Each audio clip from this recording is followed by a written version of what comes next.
Olá, meus amigos e irmãos, sejam todos bem-vindos aí a mais um audiobook. Deus abençoe a sua vida. Para mim é uma alegria muito grande saber que a minha voz, o meu ministério está a serviço do crescimento do reino de Deus e automaticamente a gente sendo instrumento de bênção, de cura para muitas pessoas, viu? Quero agradecer você que tem acompanhado aí os nossos conteúdos. Que Deus possa te recompensar. Você que é novo por aqui, né, que está chegando pela primeira vez, quero pedir para você se inscrever no nosso canal, para que nosso canal continue crescendo. Estamos aí rumo a 500 inscritos, né? A gente precisa que o nosso canal possa crescer mais, alcançar mais lugares, e a sua inscrição ela vai nos possibilitar isso aí. Não deixe também de curtir o nosso vídeo, gente. Coloca um comentário, compartilha para alguém aí, né? Para que mais pessoas possam também estar conhecendo. Você compartilhando, você vai estar fazendo um trabalho de um missionário, viu? É assim que Deus vê essa atitude. Não se esqueça aí de colocar um comentário, nem que seja um amém, porque o comentário ele também ajuda a divulgar o nosso trabalho. Amém? Então, estamos aí na carta aos Romanos, estamos quase chegando no finalzinho dela. Nós estamos no capítulo 3 ainda, né? A doutrina da santificação. Só que esse livro ele é pequenininho, ele tem poucas páginas, por isso que eu estou falando que a gente está quase chegando no final. Nós estamos na parte 6, que é a vitória da santificação, dentro do capítulo 3. E o subponto que nós vamos estar dando continuidade foi onde a gente parou. É a justiça da lei cumprida segundo o Espírito. Carta aos Romanos, capítulo 8, verso 4 e 5. Vamos lá. Para que a justiça da lei se cumprisse em nós,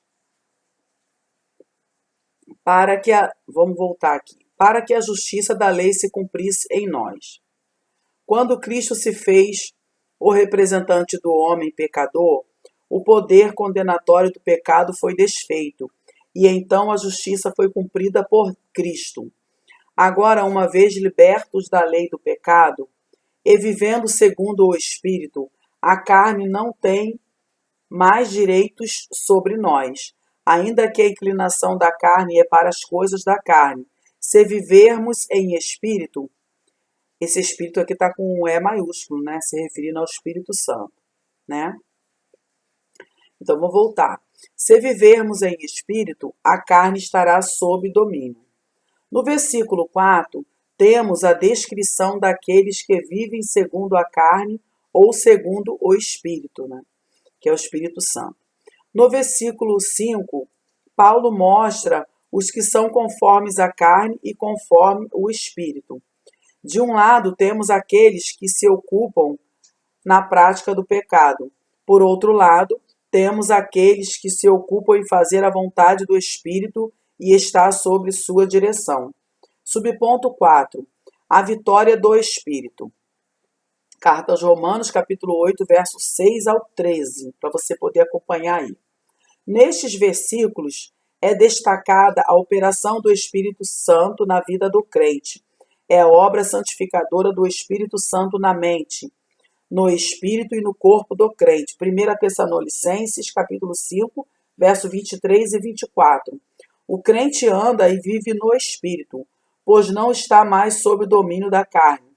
Sua vida agora é regida e regulada pelo Espírito Santo, que mora nele e governa o seu interior. Subponto 5. O Espírito nos assegura a posição presente de filhos. Carta aos Romanos, capítulo 8, verso 14 ao 18. Letra A. Direção. Todos os que estão guiados pelo Espírito de Deus, esses são filhos de Deus. Ser guiado pelo Espírito significa tê-lo na vida diária, regendo, governando e orientando sobretudo. Significa estar sob o seu total domínio. Por isso, somente os guiados pelo Espírito se tornam filhos de Deus. Letra B. Adoção. Uma vez vencida a carne e mortificadas as obras do corpo pelo Espírito, o pecador é restaurado da escravidão, porque não recebeste o espírito da escravidão, e é conduzido ao direito adotivo de ser chamado filho de Deus. João capítulo 1, verso 12. O versículo 15 apresenta duas expressões singulares: o espírito de escravidão e espírito de adoção. Os que estão sob o domínio do espírito de escravidão vivem em temor, medo, dúvida e prisão. Porém, os que estão sob o domínio do espírito de adoção estão capacitados a orarem e dizerem a Deus: Abba, Pai, glória a Deus. Carta aos Romanos 8,15, né? Essa referência aí de Abba, Pai. Eu também, gente, eu amo esse texto aí que fala Abba, Pai, glória a Deus. Vamos continuar aqui a leitura. Letra C. Carta aos Romanos, capítulo 8, verso 16. Testemunho. O mesmo Espírito identifica e reafirma que é o Espírito Santo quem restaura o direito legal de filhos de Deus por adoção em Jesus Cristo. O testemunho do Espírito reafirma no nosso espírito interior a graça de Deus recebida.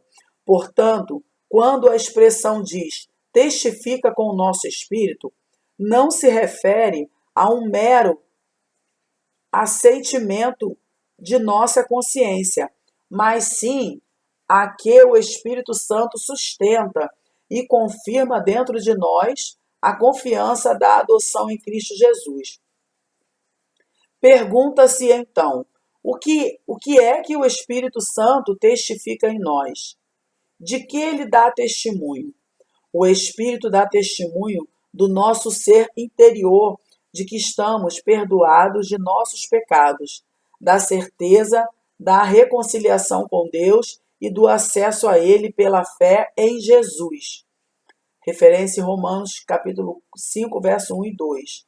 E ainda do glorioso direito de sermos filhos de Deus. Letra D. Romanos 8, 17. Herança. E se nós somos filhos, somos herdeiros. Esta expressão confirma o direito legal concedido aos filhos de Deus, a herança do Pai Celestial. No texto de Romanos 8, 15, vemos que temos direito de orar a Deus como Pai. A esperança cristã se baseia num fato e numa promessa. Quanto ao fato da esperança, está na obra expiatória de Cristo e na vinda do Espírito Santo ao coração do crente. Quanto à promessa da esperança, refere-se à glória futura, expressa e revelada nas Escrituras. Ora, se somos filhos, logo somos herdeiros do Pai Celestial. Esta filiação provida pela reconciliação é referência, tá? 2 Coríntios capítulo 5, versos 17 e 18, dá a ideia de uma reintegração do homem em caráter original do governador e rei da criação.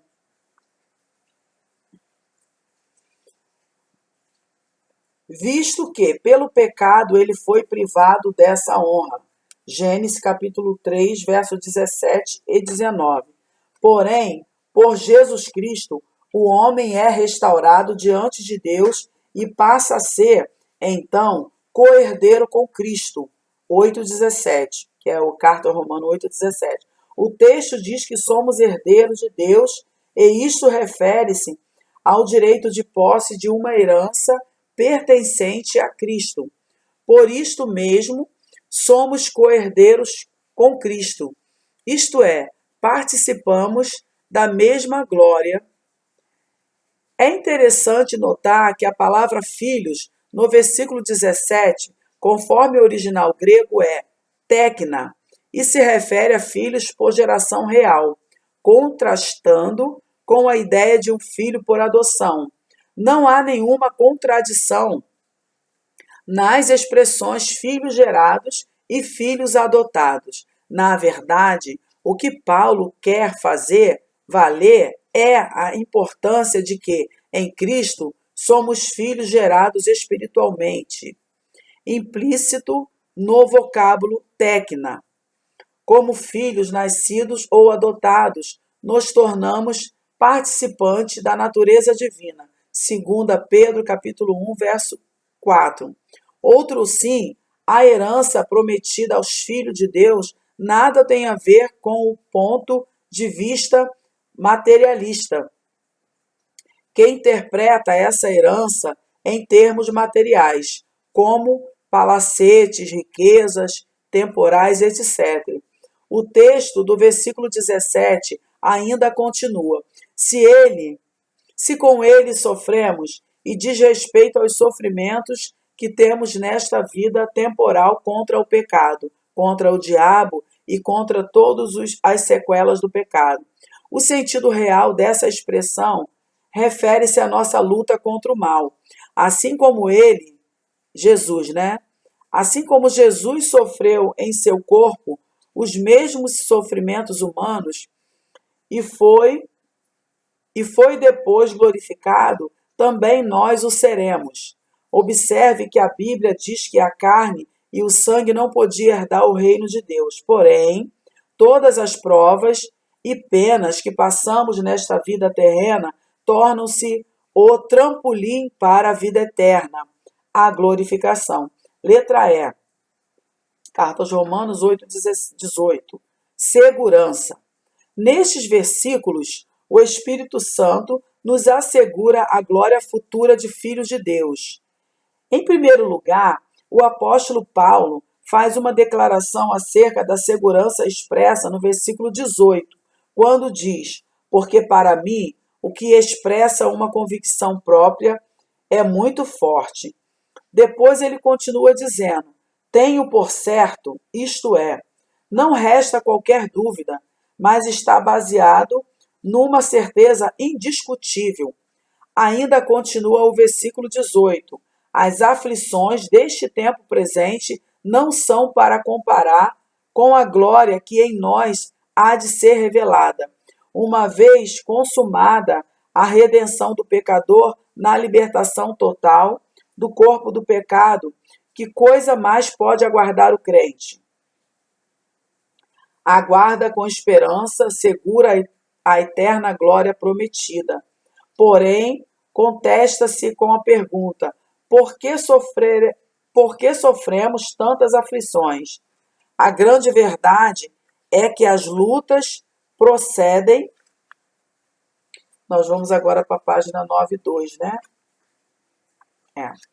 É que as lutas procedem às vitórias, as tristezas procedem às grandes alegrias e as aflições deste tempo presente precedem as glórias futuras preparadas para os vencedores. Nós vamos agora para a parte 7. A ardente expectação pela santificação. Glória a Deus, né? Romanos capítulo 8, verso 19 a 22. Porque a ardente expectação da criatura, a palavra expectação é interpretada por várias formas e a ela... Vamos voltar aqui. A palavra expectação é interpretada por várias formas a ela relacionadas, como desejo ardente e anelo ardente, etc.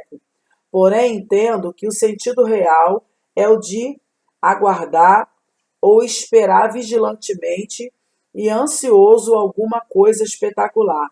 Mas as palavras ardente e expectação relacionam-se com o sujeito de expectação, que é a criatura ou criação, que se entende por criação neste versículo.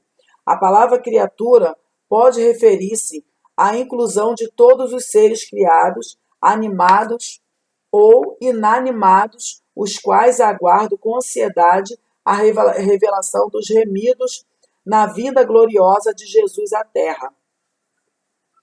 A ardente expectação de toda a criação é quanto à sua própria redenção e à redenção da igreja remida. A redenção desejada pela criação está no versículo 21, quando diz: na esperança de que também a mesma criatura será libertada da servidão da corrupção. Paulo dá a entender que na culminação da redenção dos remidos, ou seja, na liberdade da glória dos filhos de Deus, também a criatura sujeita à vaidade será libertada. Aí, subponto 1, o desejo de libertação.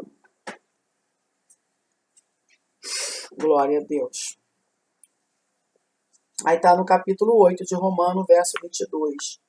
Aqui nesse versículo, o desejo de libertação da criação é figurado pelas dores de parto de uma mulher grávida, que é a chegada do nascimento da criança. Seu ventre se contrai para expulsar para fora a criança.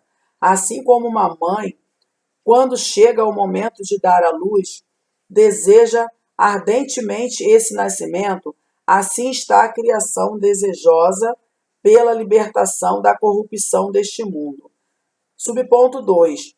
As primícias do Espírito. Capítulo 8, verso 23. E não só ela. Quem? A criação. Mas nós mesmos. Quem? Paulo e todos os crentes. Temos as primícias do Espírito, expressão referente à vinda do Espírito Santo no dia de Pentecoste e a sua habitação na vida dos crentes. F.F. Bruce, vírgula, em seu comentário aos Romanos, página 141, edição Mundo Cristão, escreveu: a habitação do Espírito em nós aqui e agora constitui as primícias, isto é, a primeira prestação ou a entrada da entrega da herança eterna da glória que aguarda os crentes em Cristo.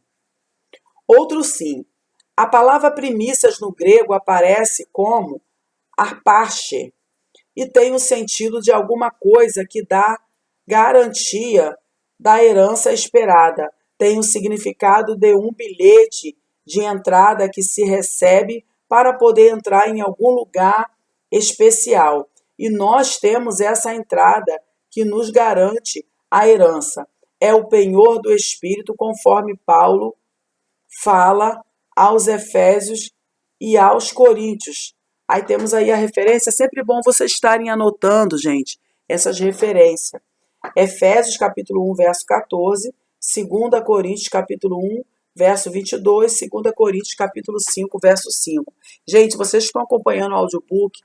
Quando a gente fala algumas referências aí na carta aos Efésios, só para falar para vocês que a gente também tem um audiobook, que eu já postei aí, o estudo completo da carta aos Efésios, também comentada pelo pastor Lianai Cabral, viu? Então vocês assim podem estar também acessando aí o meu canal, que a gente já tem todo esse conteúdo aí postado de audiobook, para vocês estarem aí viajando aí, né, pela palavra do Senhor. Vamos lá. Subponto 3, o gemido da igreja. Agora estamos aí, capítulo 8, verso 23. Também gememos em nós mesmos. A referência a nós mesmos diz respeito ao nosso íntimo, ou como diz ainda aos Coríntios, ao nosso tabernáculo. 2 Coríntios, capítulo 5, verso 2. A figura do tabernáculo é usada para falar do nosso corpo, que geme com o desejo de ser revestido da habitação celestial. Subsintende-se que há dois gemidos distintos apresentados por Paulo, que são o gemido de toda a criação, Romanos capítulo 8, verso 19 ao 21, e o gemido da igreja, Romanos 8, 23 e 24. Já abordamos sobre o gemido da criação. Agora estamos falando do gemido da igreja. Por que coisa geme a igreja? A pergunta é isso mesmo, gente. Por que coisa geme a igreja? A resposta está na sequência do versículo 23, que diz: esperando a adoção, a saber, a redenção do nosso corpo. Notemos que a adoção de filhos tem sua culminação na redenção do nosso corpo. Essa redenção diz respeito à gloriosa transformação de nosso corpo mortal para um corpo imortal e glorioso. Neste corpo terrenal, estamos sujeitos a todas as limitações naturais e, por isso, padecemos, mas quando deixamos esse corpo temporal, ele será remido das limitações naturais para ser um corpo espiritual e incorruptível. 1 Coríntios, capítulo 15, verso 49 ao 54. Então, pessoal, nós vamos parar por aqui para dar uma pausa novamente, né? Porque vocês não sabem, mas é bem cansativo, né? A leitura força muito a vista. Eu já estou precisando ir no oftalmologista, já estou vários meses já sentindo a necessidade de um óculos, mas eu vou precisar passar pelo oftalmologista, né? E eu tenho sentido muitas dores de cabeça. Mas Deus colocou esse projeto no meu coração, mais uma prestação de serviço espiritual. Então essas pausazinhas que a gente dá, gente, é para o audiobook também não ficar muito longo, não ficar muito puxado, já que algumas pessoas também que acompanham nosso canal são pessoas deficientes físicos. Então o audiobook ajuda muito a quem é deficiente físico. E outras pessoas também acompanham, fazem seus estudos, né? Então é bom a gente dar essa pausa. Quero agradecer você que ficou com a gente até agora. Deus abençoe sua vida. Não se esqueça, gente, de você que acompanhou a leitura do nosso trabalho, se inscreva aí, ativa a notificação, compartilha, curte, para que mais pessoas possam estar aí. Nós estamos aí rumo a 500 inscritos, né? Nós estamos cada 100 inscritos é uma vitória para nós, viu? Então tá bom, fiquem todos com Deus, até o nosso próximo audiobook, né? A continuação aí, em nome de Jesus. Amém.